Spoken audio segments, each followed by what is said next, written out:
Welcome to Behind the Badge. This podcast aims to improve the health and well-being of frontline workers. Each episode features candid conversations with former and current frontline community members and subject matter experts.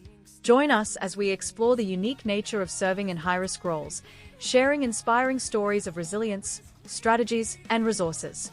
We are not qualified health professionals, nor are we aligned with any organization. The opinions expressed in the podcast are solely our own. Additionally, the content may evoke strong emotional responses for some. Listener discretion is advised.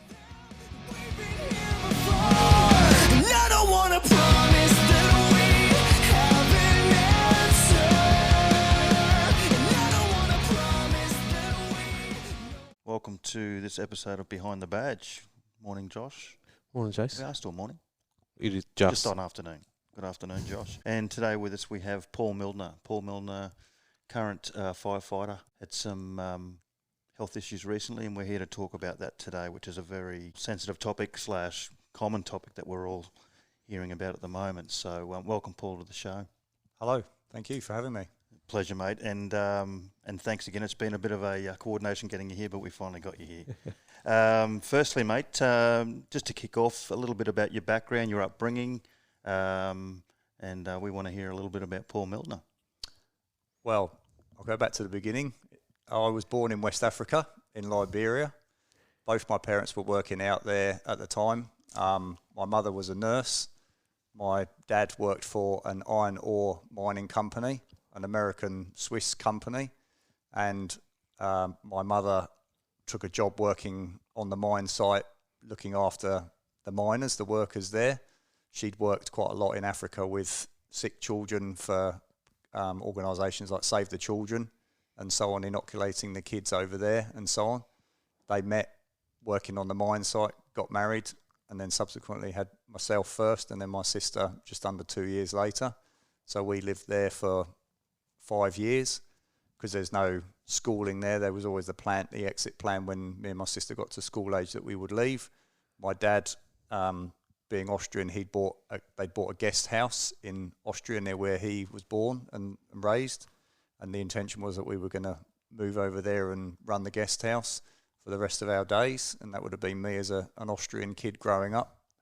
And then, unfortunately, my dad's brother, unbeknownst to him, was an alcoholic and basically drank the business dry, so it was unrecoverable when they got over there. He'd been hiding all the numbers and so on, so they ended up selling it and had no money left, so they went to England, which is where my mum's from, and lived with her parents for a short period of time and then got their own house, and we ended up staying in the UK. So that's where I grew up from the age of 6.5. So whereabouts in the UK, mate? Where are you? Inside the M25, just in Surrey, so South London.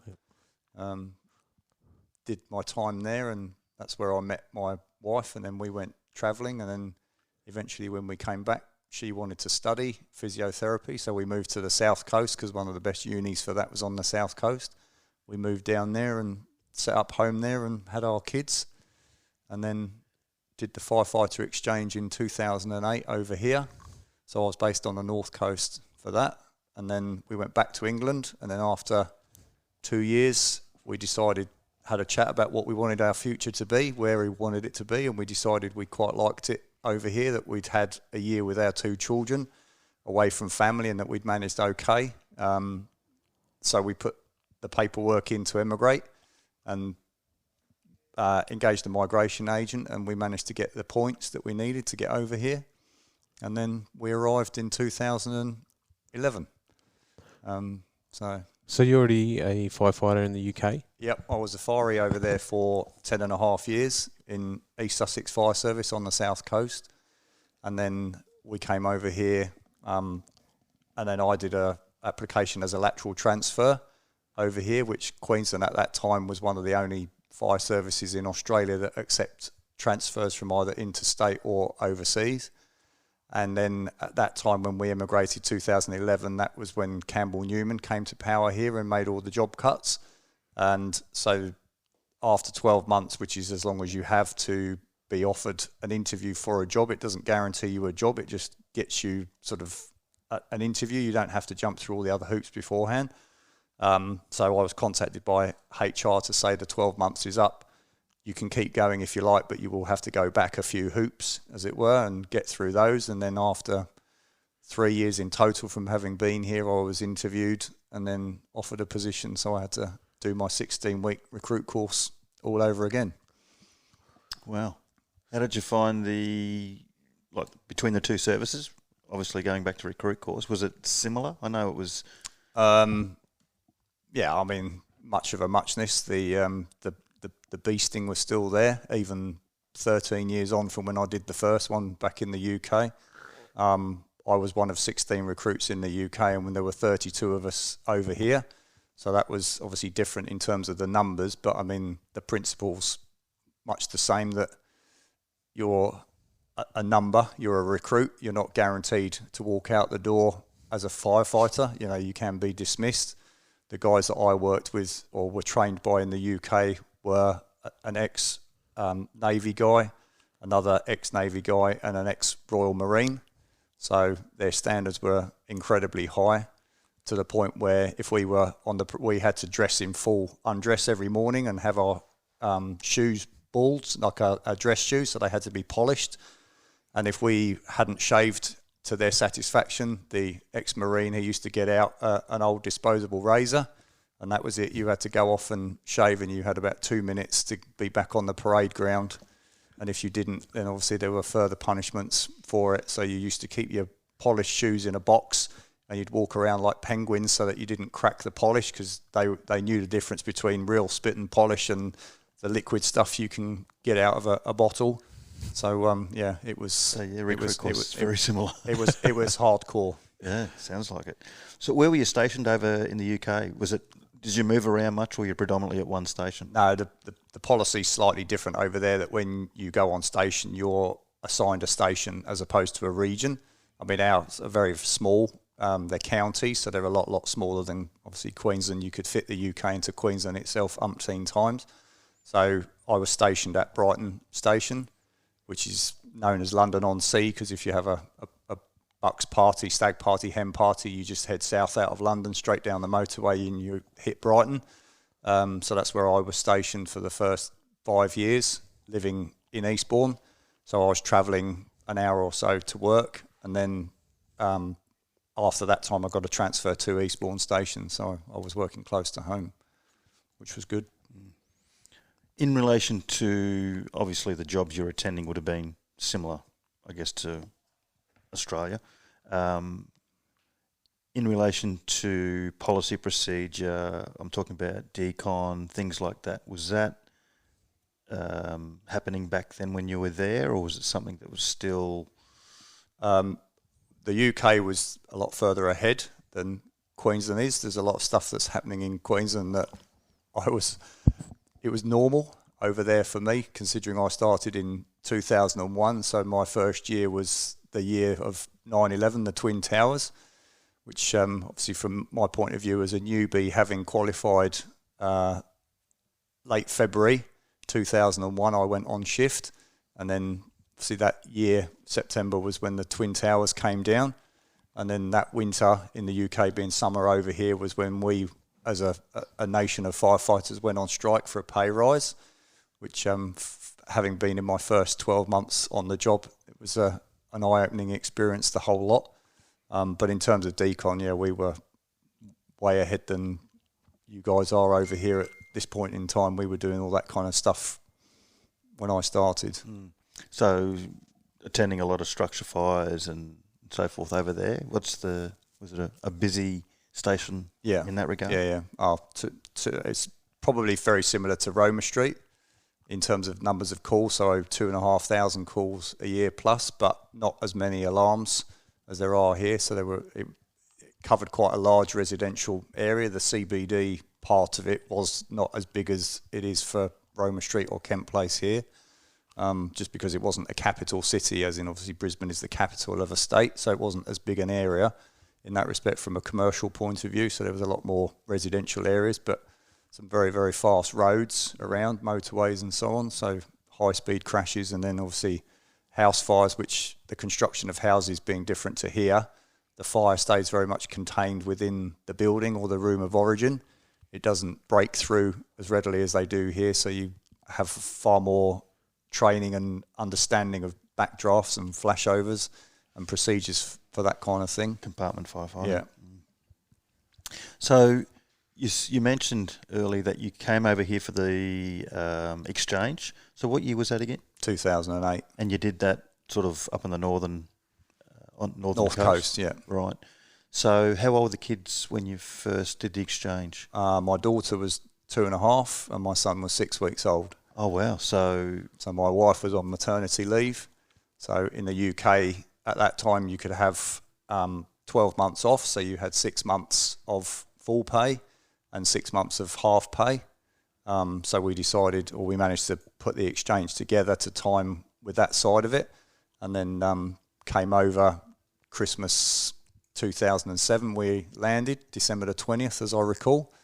And which again was an experience because we had friends over here that we knew who had been working in the UK, Aussie friends, and they picked us up from the airport and said to us about the fact that we were going to obviously the Sunshine Coast, to which the guy that was driving me up, who's also called Paul, he said that you do realise it's not always sunny on the Sunshine Coast, and we were like, yep, we know that.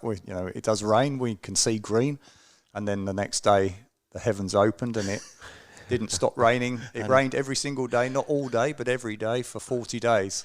Just like home, eh? I was going to say, honey, we're home. To which we were quite kind of like, what on earth is going on? We've arrived expecting to be out in the sun and having to cover the kids up, with a T-shirt and sunscreen and big hats and all the usual stuff. And here we are worried about them getting wet basically every time you go out. So, mate, I would imagine that arriving here, no family, kids are so young, that would have been an experience in itself. Like, kids that young, did you cope without family okay?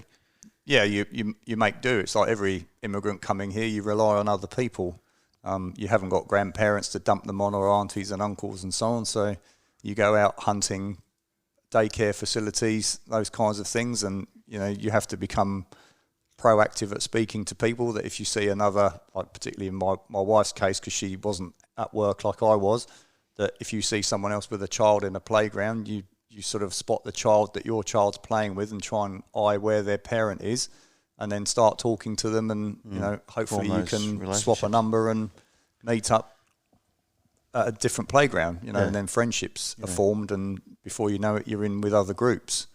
So nice. So the exchange 2007, they're 12 months in duration. Yep. And then back to the fire service in the UK. Yep. How was that transition back? I mean, obviously you'd spent 12 months in Australia. Was the family missing Australia, or was it nice to be home, or what was the mood in the family?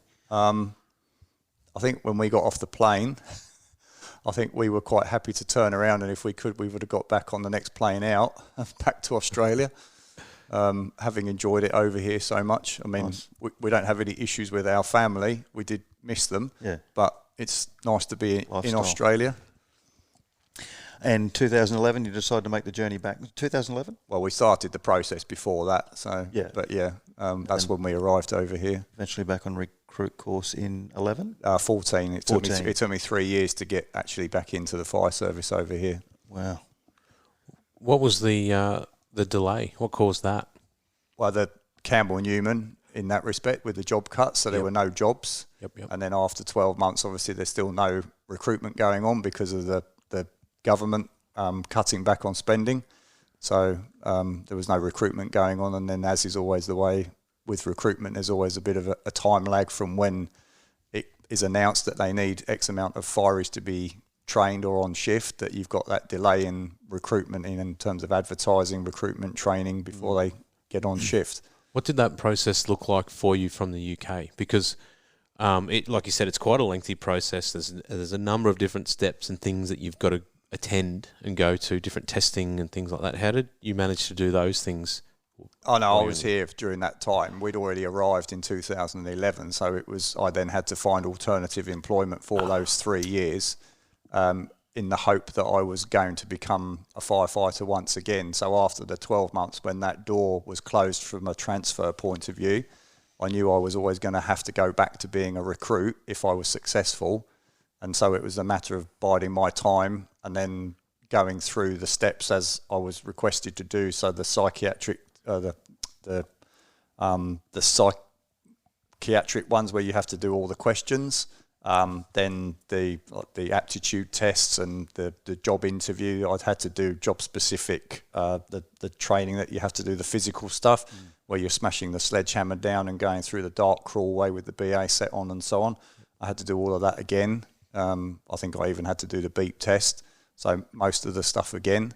And then obviously you get your letter to say you've got a start date, and away you go. 16 weeks of purgatory again. Did they cut you any slack? No. With your background? No. That was a quick no. Definitely no. Yeah, cool. So now, what age are we talking with the kids? They back when in 2011, so that would have been... my son would have been 4. Yep. So he was at daycare. My daughter, we arrived. She'd finished year 2 in the UK because of the time difference with our academic years and over here. So there's about a 5-month difference. So she arrived here to finish off year 2 over here. But again, we timed it in that respect so that she didn't have to really think too hard, if you like. I mean, it's year 2 of school, so it's not exactly doing your ATARs, but it was allowed her to spend time hopefully getting to know the classmates and make friends before the summer holiday. Yeah. So she's had 2 or 3 months at school to then start to build friendships so that we could then get in touch with those parents during the summer holidays to then hopefully, build those relationships up rather than sitting around for 6 weeks being just the 4 of us, knowing no one. Yeah, and I guess too, though, that you would have slipped back into that sort of network of friends that you'd formed. Yeah, I mean, we kept in touch with some of them. Obviously, people move around in Australia a lot more than they tend to do in UK, so some were here, some weren't. But yeah. Interesting. So things are moving along quite nicely, and you, based on at a fire station on the north side of Brisbane, you've been there for some time travelling. And so what year, mate, and I know we'll get to the main topic soon, but there was a couple of little health, well, I won't say little, there was a couple of major health setbacks in the recent sort of time of your career. Do you want to discuss, the first? Well, I mean, I had a heart attack in October 2022. I blame my best mate in the UK for giving me the heart attack, although he didn't. But he took up running. I've always enjoyed running. It's always been my sort of happy place, I guess, from my point of view, where I can just go off and do a distance. I'm not a world-class athlete by any stretch of the imagination, but I enjoy getting out and running, just to clear my head. It's the way I kind of de-stress. And he had taken up running with a friend over there and got quite into it. And he was telling me about these running shoes that he was using over there, and the technology's come a long, long way from the shoes that I sort of tend to buy. And I've never really bought proper running shoes. I've always just run in trainers, as it were, as opposed to running specific shoes. And the new technology that they have, these things called blades in them, which basically there can be nylon blades. So they're in the sole and they have a slight kick in them. So a bit like a spring wants to return to its natural shape. So it's a little bit Oscar Pistorius, Blade Runner guy. Mm-hmm. So it's a bit along that same sort of a principle, that you have it in the shoe. And as you run and you step on it, obviously you compress it down, but then it wants to bounce back to its natural resting shape. So it gives you a bit of a kick forward, a bit of a spring. And anyway, so he told me about these. I looked up on the internet about them and then went out and bought myself a pair. My wife, she goes to dragon boat racing up on the coast, and they were doing some training in Malulaba River. And so I got a lift with her there, having got these new trainers. And then I decided to run home along the coastal path. And I had my earbuds in, listening to my music, and it was feeding back to me my average per kilometre pace time. And I'm thinking, wow, I'm really nailing it here, but I'm only just cruising along in sort of 3rd or 4th gear kind of thing. These shoes are really helping, so I was feeling very good. I didn't do anything different. I just kept running at the pace that I was happy with. And then I got home. It wasn't a cold day. It wasn't excessively hot, but it was a sunny day, being late October. And I made up a protein shake, stood in the shallow end of the pool just to cool down before taking the dogs to the beach. And I didn't feel that great, but I thought maybe I'd just drunk too much liquid post-run. And got in the car to take the dogs to the beach, and halfway to the beach I started to feel a bit sick, so I had to pull over and sort of vomit, and again I just thought it was the protein shake. Excuse me. So then I got to the beach, got the dogs out the back of the car, started to walk, and I felt very drunk and my eyes were going a bit swimmy, and I thought this is potentially going to not end very well. Here I am on a nice sunny Saturday morning, just about to take 2 dogs onto the beach, and I'm potentially going to end up flat on my face in the sand, and anybody that's going to see me is probably going to steer very clear of me because they think I'm a drunk or I'm on drugs or something like that from the night before. Don't touch him. And there's my dogs running around off the lead on their own. So I thought, no, this isn't going to happen. So I got back in the car, decided to go home, tried to contact my wife, who wasn't answering her phone because she was on the water, so she couldn't answer the call. I got home and I felt very, very cold, really, really cold. Like I was naked in a freezer. So I put loads of clothes on, climbed into bed, put loads of pillows behind my head, elevated my legs to try and get the blood back to my core. And after, I suppose, 10 minutes, realised this wasn't improving. So, no one was answering my phone call. So I thought, right, here I am as a first responder. I'm always reassuring people that you haven't wasted your time dialing 000. We're here for you, kind of thing. And so it's now time to listen to my own words. And so dial 000.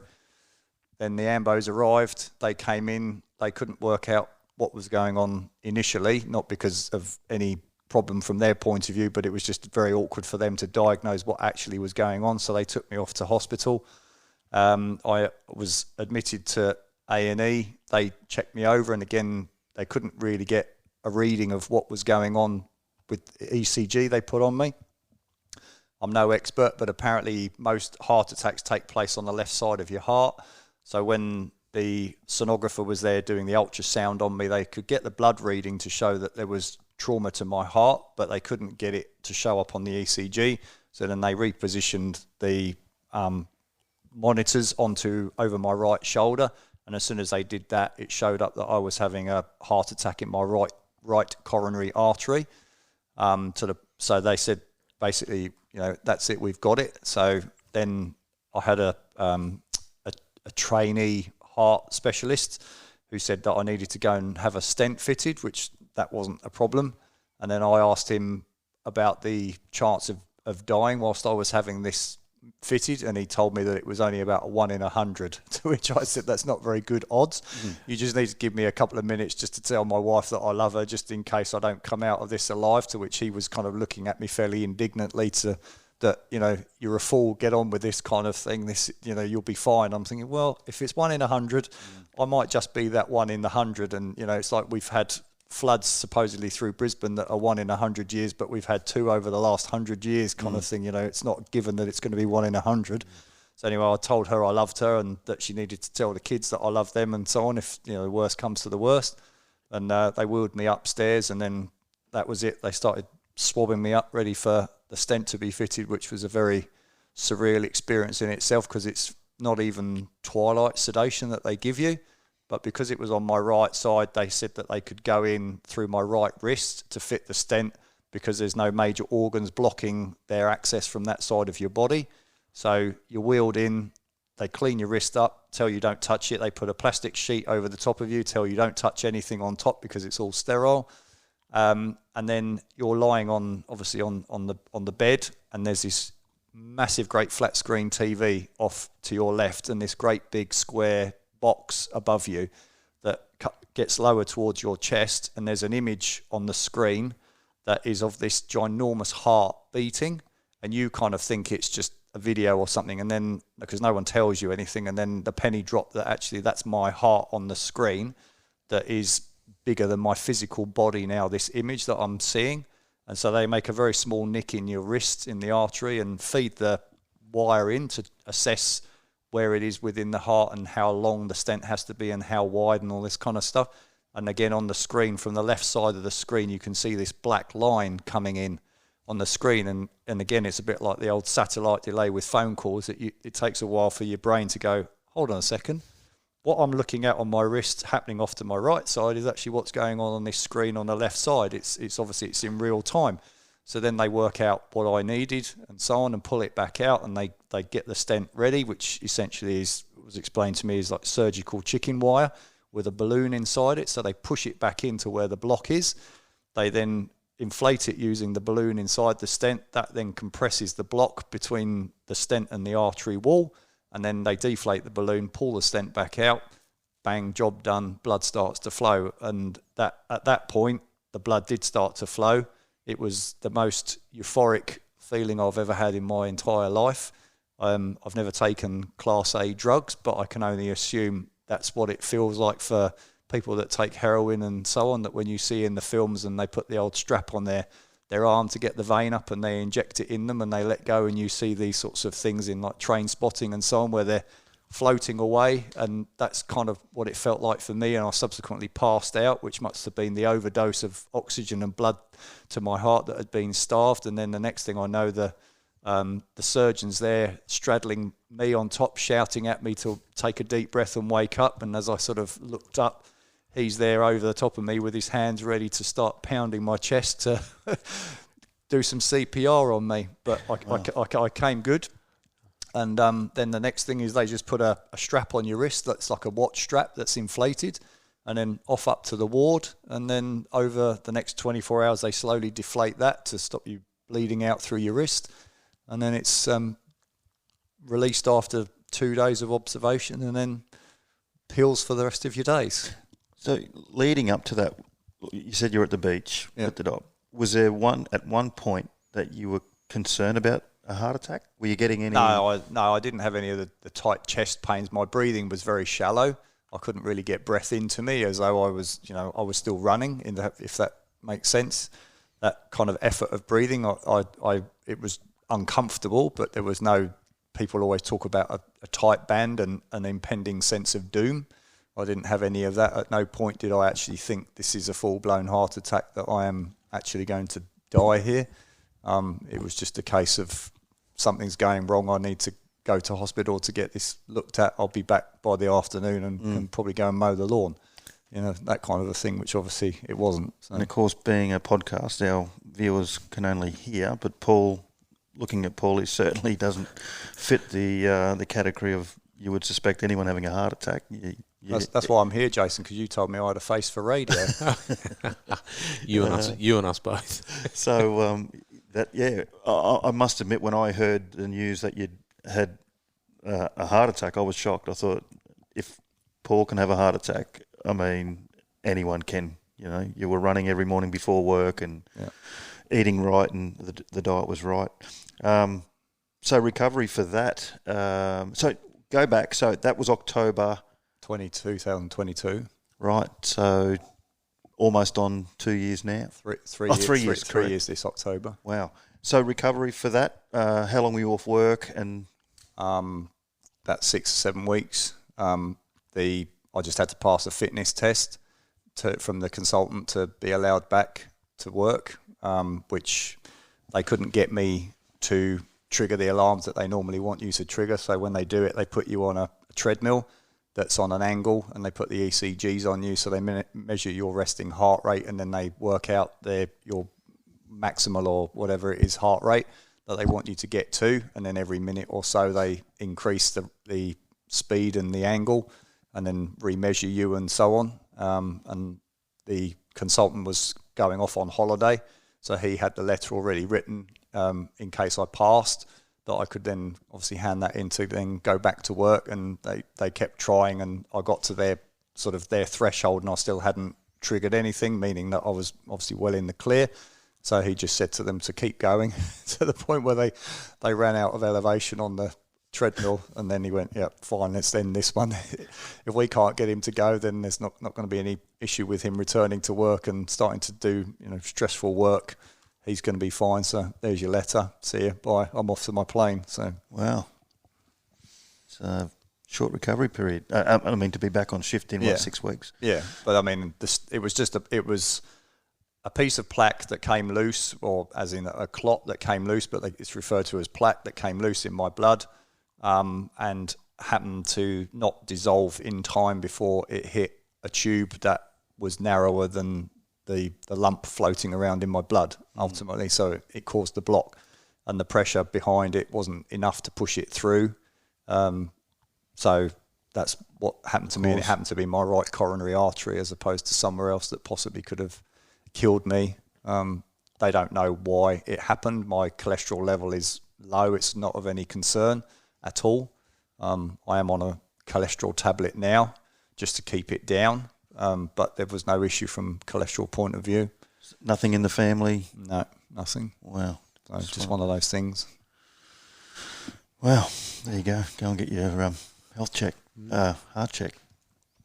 Is there any other lifestyle changes that you had to make apart from that tablet, Paul, or just a return to status quo? Just be patient with getting back to the running was what I was told. Just to be slow. That you have to remember, even though there's no outward sign that if you've had an operation or a broken bone, you have a plaster cast or something along those lines. So there's an external reminder of what's going on to allow you to slow down. But from my point of view, I felt like I could have run out of the hospital that afternoon. Probably felt better because you had the blockage gone. But they're reminding you that you have actually suffered major trauma, and it is to your heart. So you do need to chill out for at least the next 4 weeks, and then only walk, no running, that kind of stuff to let the heart recover, because there is bruising that has taken place to the heart. Although they did say also that subsequently, when I've had tests, that there was no damage done to my heart. So my heart function is exactly the same as it was pre-heart attack. So there was no death to the heart muscle in that respect. So very lucky. Was there any, obviously talking to the specialists, and was there any link towards the occupation?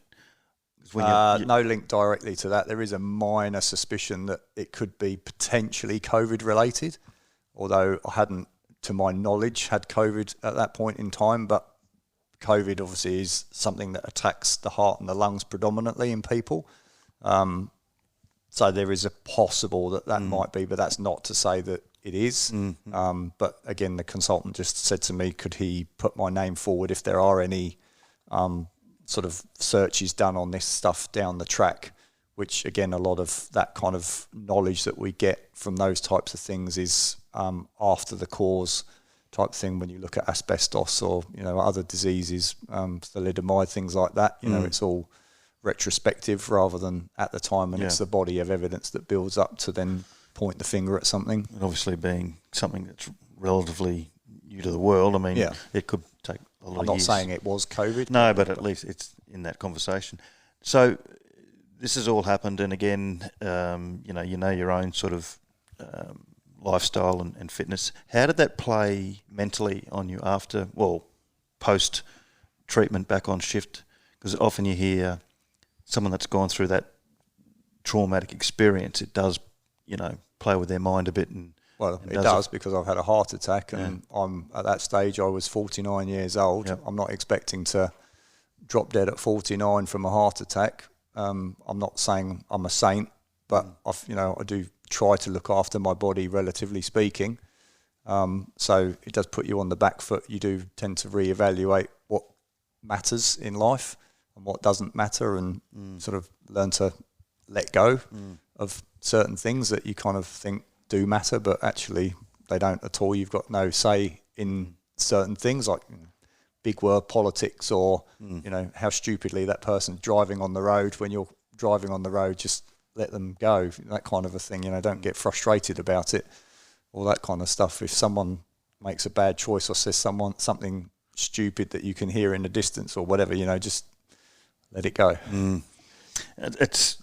You say that, I've heard that one of our close colleagues has gone pretty much through the same journey you have yourself, and his total shift in life now it's so noticeable to me, because I remember pre heart attack and post, and it's he'll laugh at the most stressful things. He goes, what's the point, So it certainly shifted his thoughts a lot. So did you find any, obviously running's your thing, and was that enough to keep you on track mentally? Like, okay, I've gone through all this. Obviously, it's a bit of a catch because you can't do too much running. But talking as well to people. Yep. I mean, my wife is not just my wife; she's my best friend. So she's somebody that I would talk to about anything. So it's talking to her, but then talking to other people that you find have gone through these things. Which invariably, the minute you mention it to someone that you've had this, suddenly everybody's got a stent. It almost feels like, it's like getting your first tattoo. Suddenly you realise half the world's got tattoos when you think you're the first one. Yep. Or you're the first black car or white car or whatever. Suddenly everyone's got white cars on the road, that kind of a thing. So, and it was the same with me. The minute you mentioned to someone that you've had a stent following a heart attack, I had one 10 years ago, blah, blah, blah. And then you start talking and find out that you'd probably be all right because they're still stood in front of you talking, Yeah. How'd the confidence go getting back into the running, Paul? Like, and coming back to the job as well. Was there any, in the back of your mind, sort of question marks that, this happened one morning when I was about to go to the beach, it could happen while I'm running again or on the job, or was that? Absolutely, but it's just slow and steady, and it's just building up that mental confidence to get out there and carry on. It's not a case of you don't go from 0 to 100 one day to the next. You have to build it up slowly. In the same way that with a job, I guess if you're a recruit on day one and someone told you to do something very complicated, it's impossible to do what they're asking you to do because you don't have the knowledge or the understanding to do it. But over time, you build up that knowledge to do it. So for me, with going back on shift, it was the same thing. That yes, you are a little bit tentative, but you just have to get on with it and do it, and just be people around you as well that they obviously know your situation, and because we do work as a close team, you have to be open to them to tell them that possibly you're a bit nervous about it, so that they can keep an eye on you. And if it is something that is mentally stressful, if you're going to a situation that might cause a bit of mental trauma, let you possibly, if the job allows, obviously you're dictated by the situation in front of you, but you pull back a bit, kind of thing. I imagine that would be a little bit tricky too, because everyone wants to, probably the same with your running and the job. You want to get back into it, and you want to, not be seen as being someone that's being given a soft ride for it, but equally, appreciating that we don't all of us perform at 100% of the time. We're going to have good days and bad days, or good times, bad times, and just to go with the ebbs and flows of life like that. With that sort of, have you had any incidents at work where, it might have been a certain job where you've had to work at a high rate or exert a lot of, energy? Is there ever that, or even running for that matter? Is there, in the back of your mind, is it like, do I need to be careful here because of? Well, there is, but it's just awareness of your own body. It's having an understanding of who you are as a human and how you perform. And everybody does have different limits. And again, each day is different. Where you may have had, not enough time to eat an adequate meal or have enough liquid in the hotter months. And so on. So dehydration obviously can play a factor in it. And you have to be aware of yourself. You can't be reliant on someone else to tell you that you're looking very weary and you need to sit down or go and drink some water or take your clothes off if you can to let the air out. You have to have a good appreciation of how your body is performing and be prepared to put your hand up and say, I need to step back for not just for my good, but the good of other people around you. From our point of view as firefighters, if I'm sent into having had one or two wears and I'm feeling fairly gassed, and then I'm being asked to go back into a burning building a third time, if I go down, I'm then putting an issue onto the person that I'm in BA with. It's not fair on them to then have to rescue me and potentially cause them harm because of my choices. So, great mindset. Just sometimes it could be a bit tricky. Put your hand up, and say I'm not right, but and if you receive a bit of ribbing for it, then so what? I'm Yeah. still I'm alive to receive the ribbing. Yeah. And so's your mate too. Yeah. Yeah. Mate, so 2022, obviously that took some time to get over. You're well on your way now, and life's good again. Unfortunately for Paul, there's another setback. Medically, obviously. Yep. So do you want to talk to us about that next diagnosis? Well, I've always been proactive with my health, and so one of the things that I've always tried to do is on an annual basis is go to my GP and have a check over, like a wellness type thing. So one of those things is blood tests. So she's always sent away for the full gamut of blood tests, being cholesterol and so on and so on. And one of those other things is PSA, which is prostate-specific antigen, which is what we release when we have a prostate, which obviously all males do. And so normally your number is fairly low. Below 3 is considered fairly normal. As you get older, your prostate PSA number does tend to increase slightly, but we're talking maybe 0.1 or 0.2 per year. There's nothing really to worry about. So from my point of view, November last year, so that was November 24, the reading came back as 2.9, which 14 months prior to that, it had been 1.7. So it had gone up by 1.2 in 14 months, which 3 is the trigger for them to send away for sort of referrals to look into it further. So I was still below that threshold. But she said because it spiked by 1.2 in that 14 months, it is on the low side, but it's not just creeping up as it had been doing over the previous I had about 10 years worth of data from my point of view to look at. So she sent me off for a second PSA test, blood test, which came back much the same number. So you knew it wasn't just an anomaly, because you can release PSA if you've caused, when I say trauma to your prostate, I don't mean being in a fight or being kicked down there. But basically, if you ride a bike, for example, bicycle or motorbike, as you bounce around in and out of the saddle, you release more PSA. If you do a lot of vigorous exercise, again, even just general aerobic exercise, you can release extra PSA. So sometimes those readings are not correct in that respect. They're a bit twisted. So that's why she asked for the second blood test. That came back much the same. So then it was a case of off you go for an MRI. That came back with a bit of colouring on the image to show that there was something there on the prostate. But again, you don't necessarily have just prostate cancer. You can have inflammation of the prostate. There's a number of things that can go wrong with it. And then I ended up having to have a biopsy, which then that proved conclusively that I had prostate cancer, which obviously for me was a horrible phone call to receive on speakerphone with the urologist saying to me and my wife that, you have cancer. They're the worst 3 words in the world, I think, as an individual you can receive. Just being told that instantly you go from feeling fine to feeling horrific. And prior to that, I'd had no symptoms whatsoever. So from me, it was just an annual blood test. People start asking you all the questions about, did you have problems going for a pee? Did you have blood in your urine? All of these kinds of things, problems getting an erection or maintaining an erection, anything along those lines, which is all kind of thrown in the mix with all of that stuff there.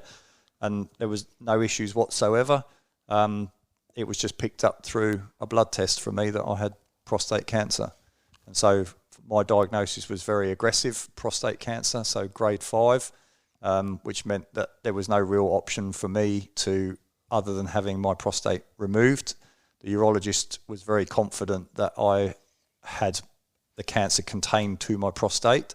Following the biopsy, I had a PET scan, which is a bit, again, like an MRI, but on the coast they use something that's called a PSMA PET scan. So basically they inject a tracer drug into you. You then go into the big donut. So you move through this, and then that tracer is picking up prostate antigens in your body. So it highlights, essentially, it's almost like a green light to the machine. It's showing up where those cancer cells are. And again, it came back that it was contained to my prostate. So he said, the only option for you at 52, as long as you're not planning on having any more children, is to remove the prostate. So then that was the next stage for me. So telling people that that's what's going on and surgery to be had. So what sort of time frame from having that information, like, you know? Well, November was when I had the blood test as part of my sort of checkup, and then obviously the alarm bell started ringing. Then you've got the inevitable sort of Christmas slowdown, as we have over here, which kind of slowed the process down a bit. So by the end of January, I was having the MRI, and then the biopsy in February, and then so normally my urologist, he wanted, generally speaking, you have 8 weeks between the biopsy and surgery, because the biopsy is very aggressive. It's a whole load of needles being jabbed in between your legs to sort of pull out samples to test which bits have got cancer and which haven't. So essentially, he told me that they lay almost like a grid over your bits between your legs there, so that when the needles go in, they can work out which bits do and don't have. So if they're actually only having to remove part of the prostate, they can identify exactly what areas they're going to be removing, as opposed to taking the whole thing out regardless if it does or doesn't need to come out. So he said because of the fact that I had grade 5 prostate cancer, he wanted it out obviously quickly, so he did it 5 weeks post biopsy. So 1st of April was when I had my surgery. So there was no real, I mean, for you, there was no option. So that conversation between you and your wife would have been pretty straightforward. This has got to be done. If you don't take it out, you're going to potentially be dead in a few years, because if this gets out, which it would invariably do from my point of view, then it's drugs to try and control it, which, you know, may or may not work. But the fact that it was contained to my prostate and I'm not going to have any more children, it's a case of, it's a no-brainer, really. Let's get this thing out as fast as you can, you know. Yeah. Wow. I guess it's incredibly lucky that you're proactive with your health and get a 12-monthly checkup. Yeah, and I've tried to tell everyone that I've spoken to, obviously since my diagnosis, to have a blood test. There's a lot of guys out there still think that having a diagnosis of whether you have prostate cancer or an inflamed prostate is still a finger up the bum check, which those days are long gone now. It's just a blood test. So as long as you can handle a small needle going into your elbow to draw some blood out, you're going to find out whether you do or don't have prostate cancer potentially, or at least be alerted to a potential risk of it. So, and even if there's nothing to see, you still have a baseline number, which is what I try and tell people, that, you know, chances are you're going to be fine. So, but get the blood test, get the base number, so that if you do have any of these spikes like I did, your GP or whatever, it's on record that what your base number was. And if it slowly creeps up year on year, or if you don't do it for other than every 2 years, no dramas. The slow creep is fine.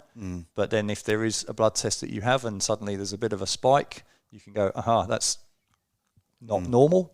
We need to investigate that further. And they may come back and just say you have an inflammation. No problem, don't worry about it. But at least, you know, it's there. Yeah. So, mate, you were doing them every 12 months? Pretty much, because I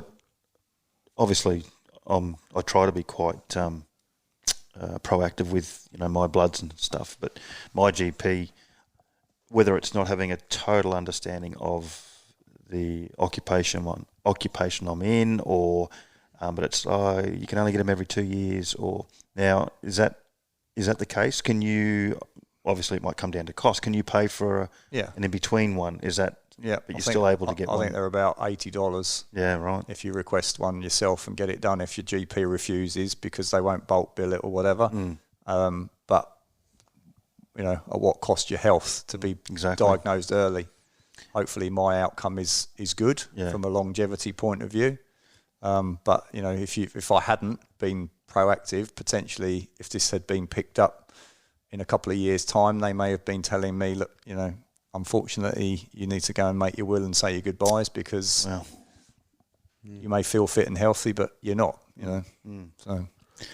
So prior to us going on air, we discussed that that time frame when you talk about a remission period. When is that? Like, obviously, what's the process now? Having surgery, and we'll talk a lot more about that soon. But for you now, what's the duration now for checkups? For the first year, it's every 3 months. You post-surgery, you have a blood test to check your PSA level. So I've had one already, which was no traceable PSA, which essentially means I'm prostate cancer free, because if you don't have a prostate, you can't make PSA. So therefore, theoretically, the level should be 0.0. It's very rarely does it ever get down to being absolutely zero, but as good as. So no traceable PSA means you're cancer free from my point of view. Because if there were PSA antigen or prostate-specific antigens in my blood, that would indicate that the cancer has got out of my prostate and is somewhere else within my body.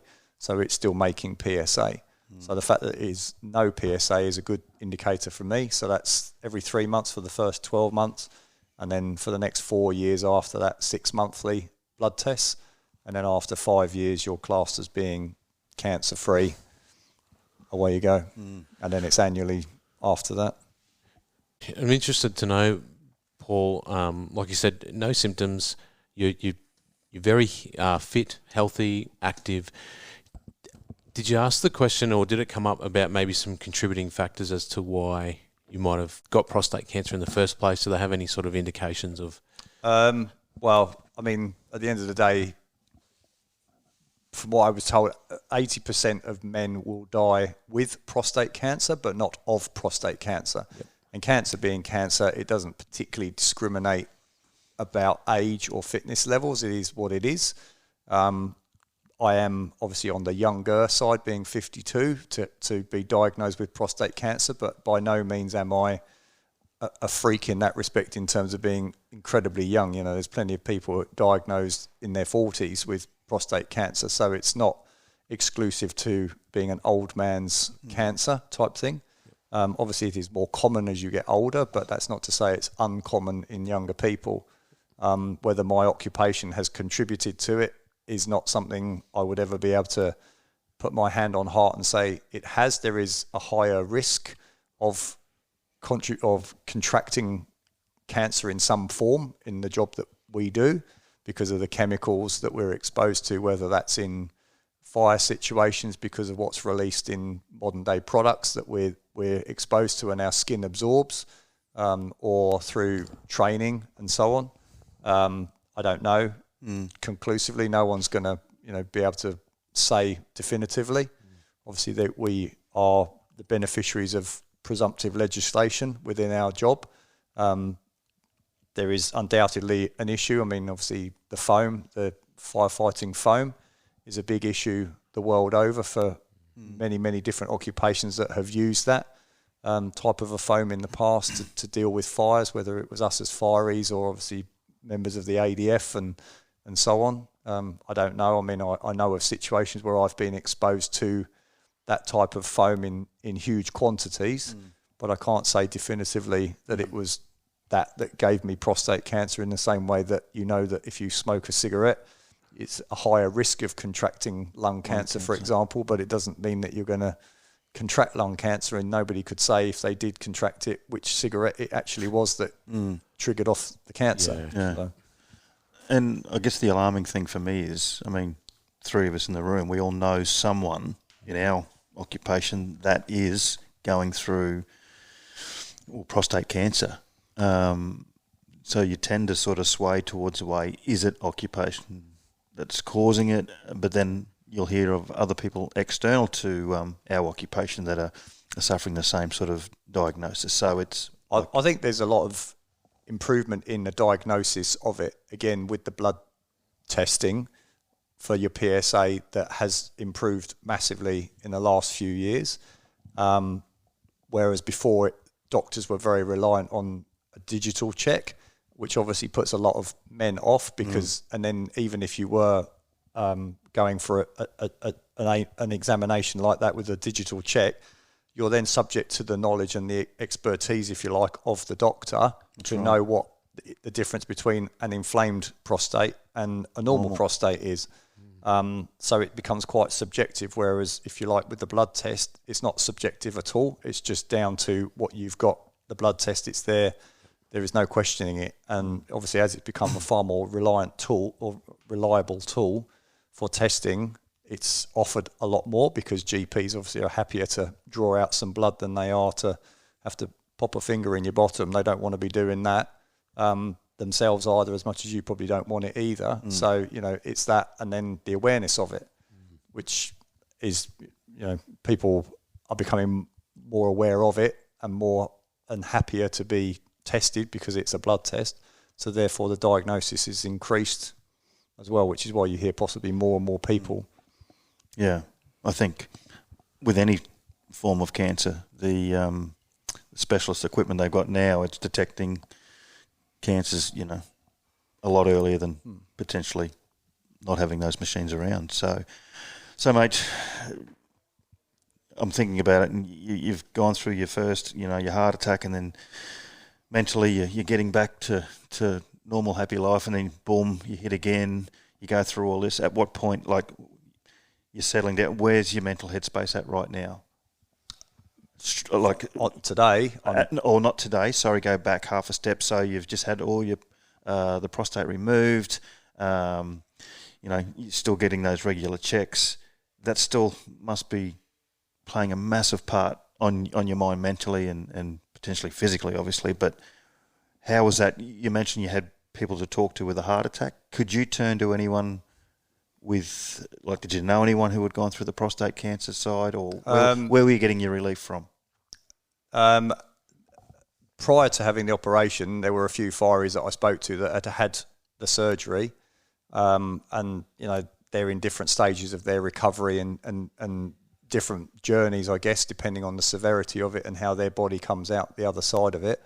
The urologist and the pre-op staff, they tell you roughly what you're going to experience on the other side of it, which is somewhat glossed over because they've not gone through it themselves. So it's very difficult to truly give you a picture, I think, of what you've gone through. It's a bit like me trying to describe to another woman what childbirth feels like, having only experienced it through seeing my wife give birth.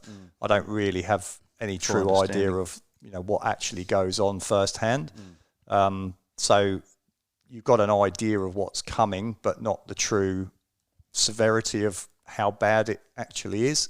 From certainly the physical, it's both. It's the mental and the physical side.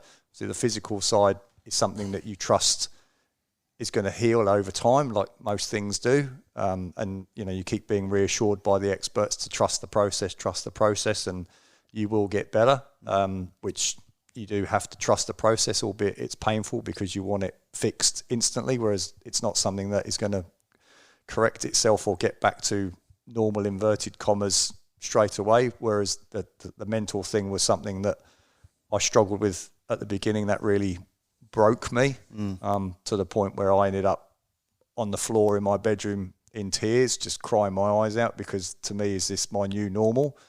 Post-surgery, you have a catheter fitted for a week, so when you urinate, there's nothing going on other than obviously it's just dribbling out of your bladder into the tube and into the bag, and you just periodically empty the bag. Job done. After the week, first week post-surgery, you go back in and they remove the catheter, and then that's it. You're away with what incontinence devices you want to use, which in the first place you've got to use nappies. So you're wearing these super absorbent, they want you to call them pants, but they're grown-up nappies. That's there's no two ways about it. They're just big nappies. And there I am, a 52-year-old male, wearing a nappy underneath my shorts and having to change them 3 or 4 times a day because I cannot stop myself from peeing myself because I have absolutely zero bladder control whatsoever, partly because the catheter's been inserted into your bladder for a week. So the muscle at the bottom of your bladder, which also happens to be called a sphincter as well as the one on your backside, that muscle does not just bounce back and close up instantly. It takes a while for it to close back up. So it's a slow process.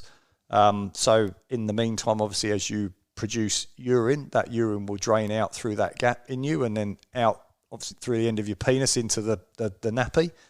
But you're there going, what on earth is going on? Here I am, 52 years old, wearing nappies, worried about literally pissing myself and having to run to the toilet to change a nappy. And like you do when you're a new parent, you've got a collection of nappies and change of clothes for your kid in a bag when you go out.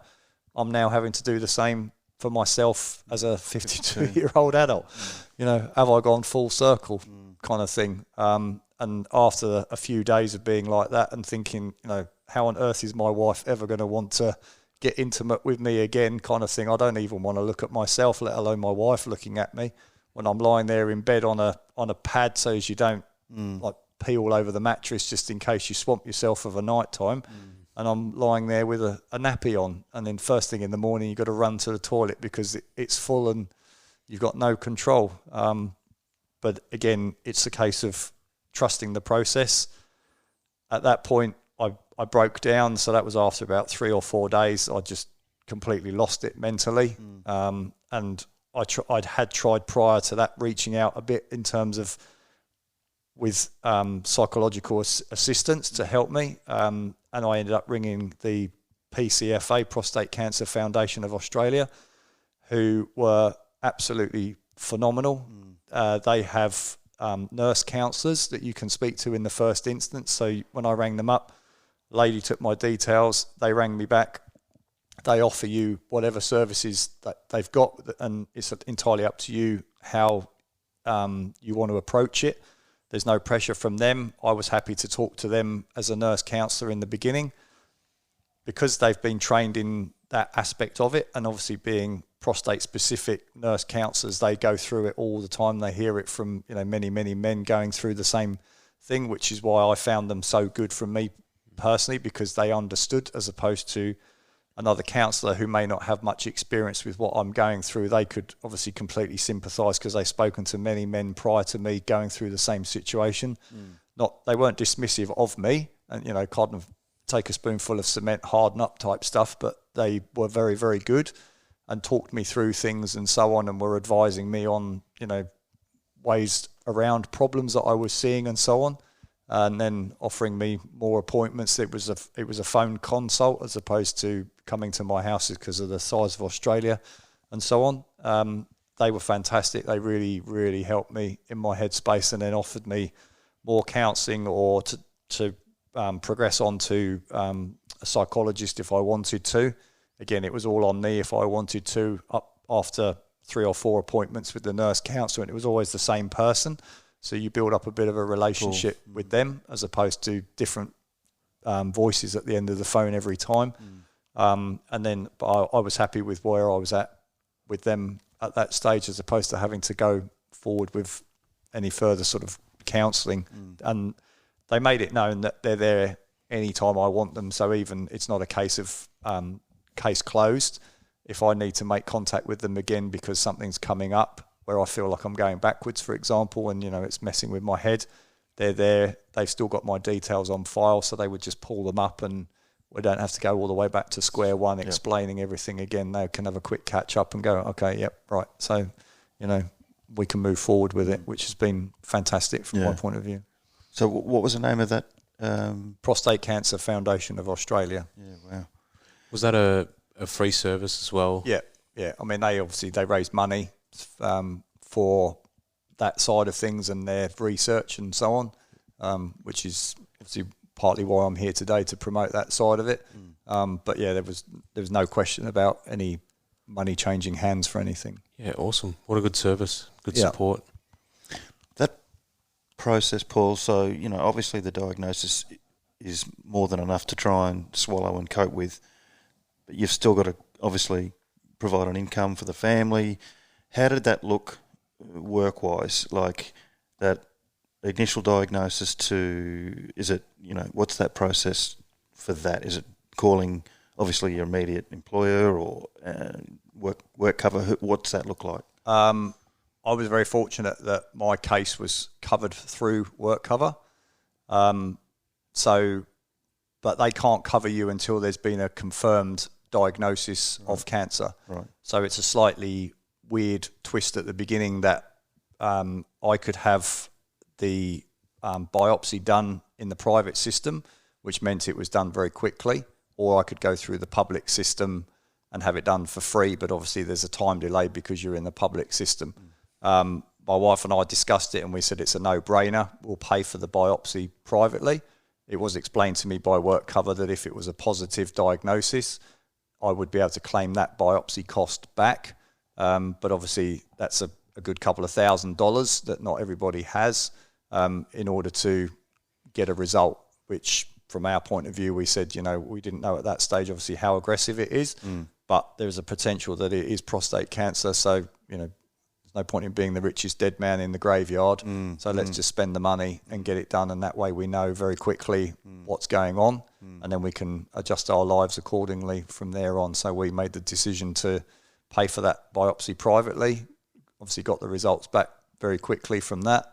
And then from there on, that was where the journey began with work cover and so on. So, and again, prior to coming on today, we were talking about that, and you said that communication between yourself and work cover was absolutely brilliant. So my experience with work cover has been incredible. The lady that I was given a case manager, so you're only ringing and speaking to one person. Even when she went on holiday for a short period of time, it was explained by her to me by her that she was going to be away and who my point of contact was, and that woman had access to my file. So again, if I had to make contact, it wouldn't be a case of having to explain the whole situation to somebody who's got no idea and playing catch up. And then obviously every time I phoned, other than that, I spoke to her, or you go online and you're given a file number whereby you go on their worker assist website to submit your claims and so on. And the refunding of those claims, again, was very quick. I didn't have to wait 2 or 3 months kind of thing for the refund. And I guess that in itself's probably refreshing for someone who may be listening and who has just received a diagnosis themselves, that it's not obviously your main focus, but anything that can make this whole horrible thing easier must obviously be a benefit. Totally. Yeah. Because at the end of the day, I'm no different to a lot of people where you have a mortgage. We all of us have expenses. The family incorporated, whatever your family you have a set amount of money that goes out every month, regardless of whether you're bringing in $1 or not. So to know that a lot of those expenses were going to come back, and then also the fact that they covered my wages, that I didn't have to go to my superannuation, again is a huge relief, because there's a lot of people out there that wouldn't be in that situation where there would be a huge amount of pressure on them to get back to work as fast as they can, because they're not earning money, as it were, whilst they're off sick, because they're not covered through work cover. We are very lucky in that respect. Yeah. Speaking of returning to work, you touched on before, that first week, we had a catheter in, they took that out, and then you had that breakdown and sort of stepped through those supports with the Prostate Cancer Foundation. What did the rest of your recovery look like? Physiotherapy. Yeah, okay. So I was recommended by the urologist, a male-specific physio who's very good in that sort of area of incontinence and so on. And I contacted him. I'm fortunate that he lives on the sunny coast, but, I mean, he's not the only one that does this kind of stuff.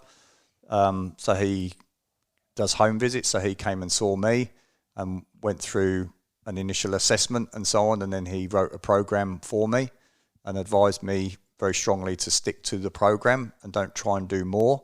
The prostate muscle is a muscle where, for men particularly, the pelvic floor muscle, I should say, the pelvic floor muscle is a muscle in men is incredibly weak. We don't particularly use it. We don't have a huge need to use it. If you try and stop your flow of urine while you're having a pee and you see your penis almost flick, if you like, that is your pelvic floor muscle retracting. It's not advisable to do it all the time when you're peeing, because that can cause sort of other issues in that respect, but that's basically the muscle you're engaging. So mine was very, very thin, like most guys, probably a piece of electrical wire, if you like, in that respect, thin. And then you're slowly doing these exercises to build it up, where you're doing twitches and holds and so on and different things, and drinking a set amount of water and lying on your back for half an hour to allow it to get into your bladder, and then standing up and going as long as you can before you go for a pee to get that feeling that in your bladder that then sends a signal to your brain that your bladder is full, because you end up doing an awful lot of phantom peeing where you become paranoid that you're going to wet yourself. So you start going to the toilet thinking you're absolutely bursting for a wee, and you go for a pee and it's literally drip, drip, drip, and that's it. There's nothing there. So that was, again, retraining to sort of almost do the Control-Alt-Delete on a computer to get the brain to sort of recalibrate that side of it, and then sticking to the physio, but sticking to it, not overdoing it, because he said because it's such a weak muscle, you can fatigue it very, very quickly. So even though you might think you're being super cool by doing another 5 or 10 of those particular exercises or another set, you're actually being detrimental to your recovery potentially, because you fatigue it. You'll actually end up going 2 steps back because you have to allow it to recover before you can move forward again. So just stick to it. And program. Again, going back to the old thing of just trust the process. You will come good, which is very frustrating because the process meant I couldn't go running or anything like that. I couldn't do any sort of bouncing, any cardio work or anything. It's all just walking, which I've got into walking. I've quite enjoy long walking now, but it was a mental thing to accept the process and just know that, and be reliant on the products that are out there to help people in those situations, to just accept that you've got to wear an incontinence pad, whilst it's obviously, humiliating. There's not that many people know you're wearing a pad when you're out and about. It's not like you're suddenly slapping a sticker on your forehead saying, look down at my groin, I'm wearing a pad. So, you look fairly normal, other than potentially when you overfill them and they leak. But that's something different. That didn't happen too many times. And I have heard that with the few people that I know that have been diagnosed, that was a big, big challenge for them, is that incontinence. And it's awful. Yeah. It's absolutely awful to go from being a male who could go to the toilet, whenever I needed to go to the toilet, if you like, and if I had to stop peeing because of whatever reason, I could do. And as I say, I had no symptoms prior to my surgery, to go from that to then being out and about and worried that I was going to pee myself and that it was going to essentially leak around the side of your pad, of which I had a few of those moments. And it's just utterly humiliating to be in that position that you can't move without having to go and have a pad in. Even twisting and turning and basic things like bending. If I dropped a pen on the floor, I couldn't just bend over and pick the pen up because you would squirt, essentially. You would leak because I didn't have the control to be able to just even stop that, because the bladder being a bag, if you bend over, you're compressing the bag somewhat. The weak point is the bottom of the bladder. It's going to come out. And then once it's in the tube, it's out at the end of your penis and it's in the pad, and you can feel it. It's horrible, horrible feeling. Did it stop you, like your social life? Did it stop you doing things like meeting up with? Yeah, it stops you wanting to live life. But again, my wife, being the woman that she is, she's sympathetic, but again giving me a kick up the backside when it was needed to say you need to get out there and live life. Use the pads. If it means you end up planning your routes kind of based on where toilets are, that kind of a thing, or what have you, and so on, and having enough pads around that you can literally have emergency ones that you can grab, and then slowly weaning yourself not off them as such necessarily, but just to sort of wear lighter ones as you improve, but then also trying to change your mindset that if you had an accident whereby you do leak and it shows, then you just kind of try and laugh it off as being one of those things. It's the way I've tried to look at it is that when you potty train a child, all of us as parents, you think you've absolutely nailed this. I'm a super fantastic parent because I've got my little child to now be dry and go out without a nappy or whatever. And then invariably that kid will go far too long or drink too much liquid or whatever and wet themselves. And you're like, oh no, what's happening? But you just have to laugh it off as being a one-off. It's just an anomaly. It's not the norm. It's an anomaly. And that was the same for me, that, if I'm out and something happened, it's just kind of like, just take a chill pill. You're still moving forward. You're still making progress. Be grateful for the small things. I've got air in my lungs. I can, see the world around me. I'm happy with where I'm at, and we'll keep moving forwards. I think you said it in the last sort of conversation just then, that having that wonderful support from your wife is obviously, your recovery is probably fast forward tenfold due to the fact that you said that, you had that strong support with you. And yeah, and I'm also mentally, I'm made a decision. Again, it's just me personally. I'm not commenting on other people's situations, but for me, that I wasn't going to end up having to use nappies or pads for the rest of my days. So I was adamant I was always going to get dry, so to speak, that I can live my life in just pulling my pants on and my shorts on and go out and about. And, by doing those pelvic floor exercises, it's pretty well helped me to get to that point where I don't fear putting my trainers on and going for a run or doing a day's work, whatever. And if I have to bend and twist or I do drop a pen, I know my body, it's now become an automatic thing where the pelvic floor is doing its job automatically as opposed to being a conscious choice where you do the old lift first and then the bend to get the pen. It's now just bend because already the pelvic floor, the brain's gone, oh, pen on floor, pelvic floor, up she goes, and then down he goes, and it's all good. How long did that process take overall? 3 months at least. It's a lot of work. Yeah, it is. But, the physio knows his stuff. It's been very specific to that department, that part of my body. And it's just trusting the process. He's an expert in that field and I'm not. So, again, I have to just lie there on it. And the way I look at it is you're just allowing these other people who are the experts to do their thing. I'm floating in that little river and I'm just going with the flow. And every now and again, someone has their, puts their offering in, being the physio in this case, who tells me this is what you need to do.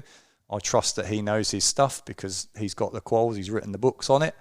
Yeah, and he knows more than me. I don't. I can go and look up Dr. Google and find all this stuff out, but he's the real thing. So, and through that process, you mentioned walking. Like, obviously, your running and stuff was taken away from you. Aside from walking, was there anything else that you did to maintain a bit of normality and help your mental health as well, outside of the counselling and the walking? Just trying to get your life slowly back on track, but adjusting things that you have to do in order to make that happen. So, for example, taking our dogs out walking. We have 2 Kelpies, so we try and walk them twice a day. So if you're going for a walk, try and go to the toilet before you get in the car so that you know that you've had a pee. So if you do get that feeling during the walk that you need to go for a pee, it probably is the feeling that you need to go for a pee.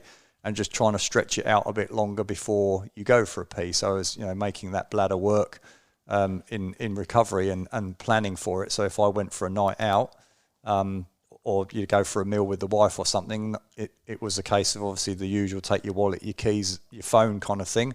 But in my case, I'm taking 1 or 2 extra pads. And if she's got a handbag, lucky for me, she's the one carrying my spare pads instead of me taking her lipstick in my pocket, that kind of a thing. So. Yeah. Talking, obviously, I mentioned earlier, one of, close mate of mine, sort of, pretty similarly travelled the same path as you did, and you know who I'm talking about. But one of the things he said to me after, numerous phone calls of checking in and to see how he was going was that he had spoken to you.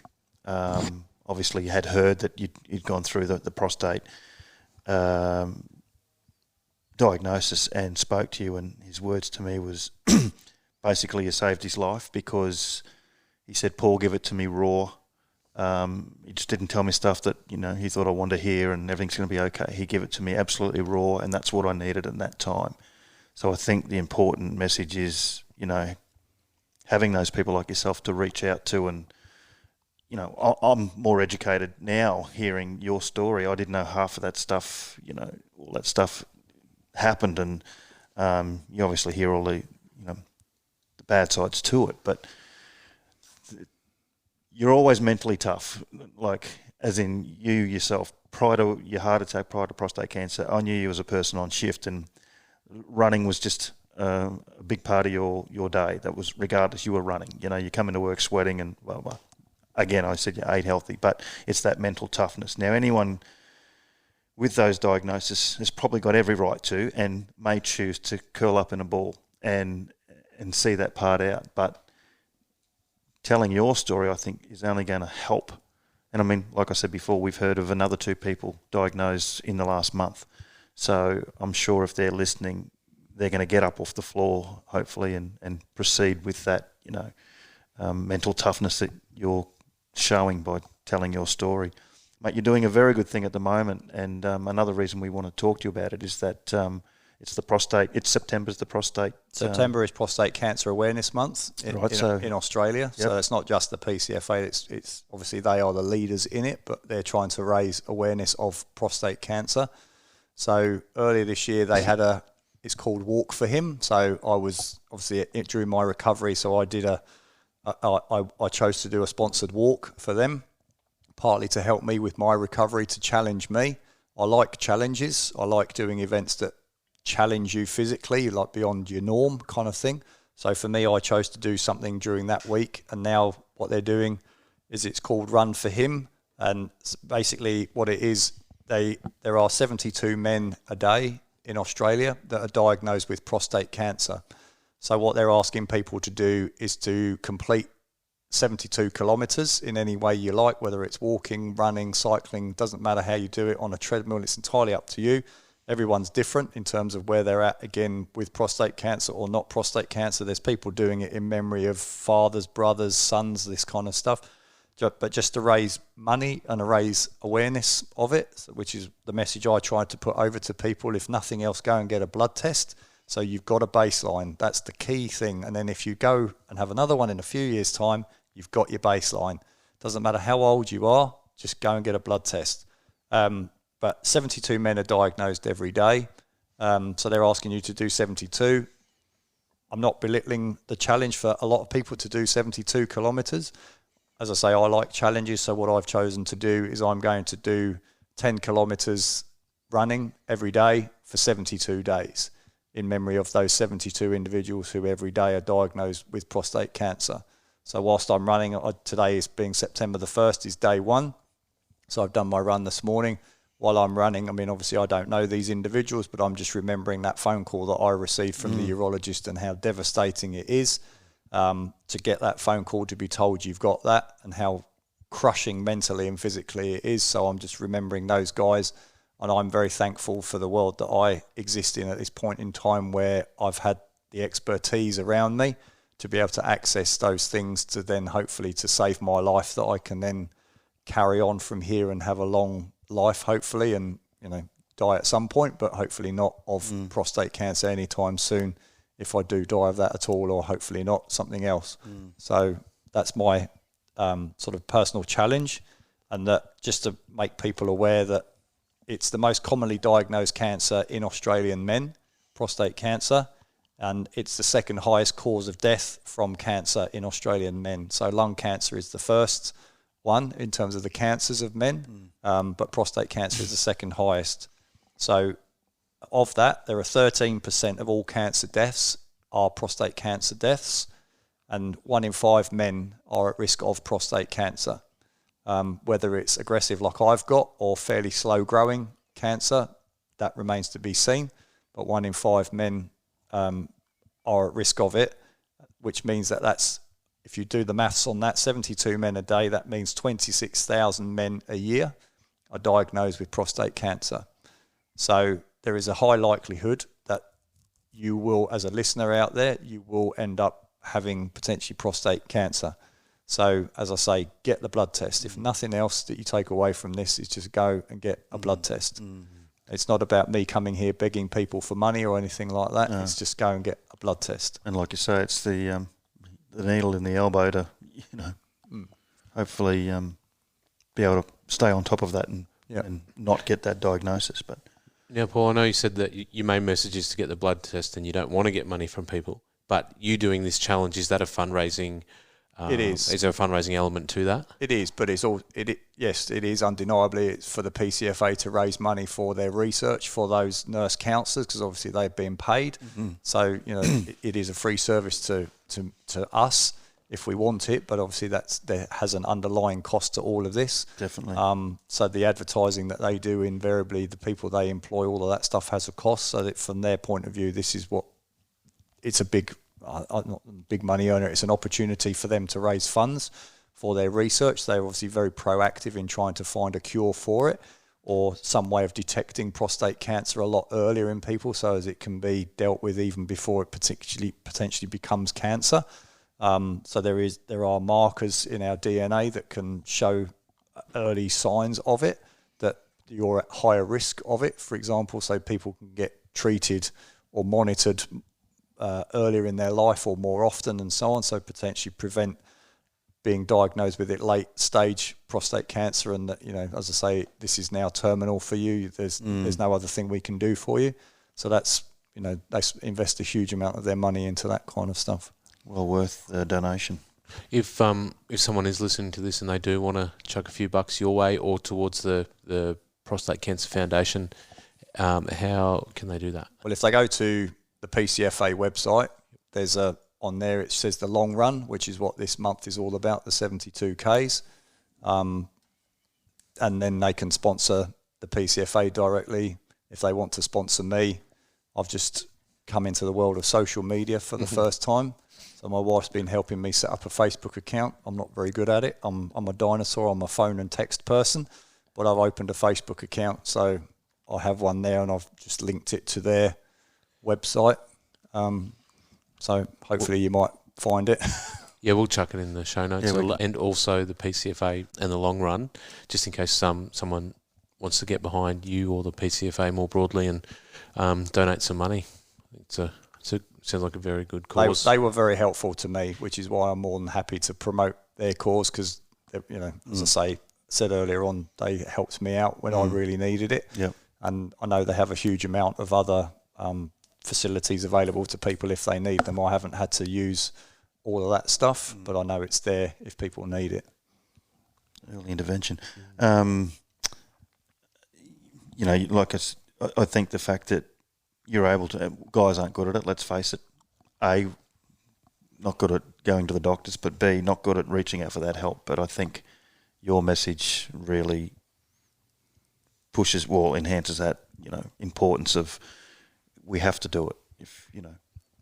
Yeah, and it's such a prolific cancer in men. I mean, obviously it doesn't affect the female because they don't have a prostate, and there are things that are being talked about at federal level that I've read, where they're trying to bring in a regular testing policy in the same way that women have smear tests or mammograms and so on. Yep. There is nothing available for males at all as regards any of our health. So they're talking about bringing that in, but equally lowering the age at which you can access PSA tests through Medicare, bringing that age down, because they're obviously realising that as time moves on, we are being diagnosed with it at younger ages, whether that's just the environment we live in, things like the deodorants we put on us, chemicals within the shampoos, blah, blah, blah, all that kind of stuff, or just simply the detection is improved. So in a lot of these things, cancers are one of these things these days where they are somewhat survivable, a lot of them. Again, I'm not trying to take away from anybody that, has terminal cancer, but early detection often is the best policy with them.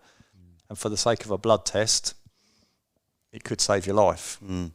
Just quickly going back to those stats, mate, is there anything like the diagnosis or survival rates percentage-wise? Like early detection, it's very, very survivable. I can't remember the exact numbers, but they talk about survivability rate in terms of years. So like at 5 years post-op, 90% of men will survive, that kind of a thing. It's very, very high.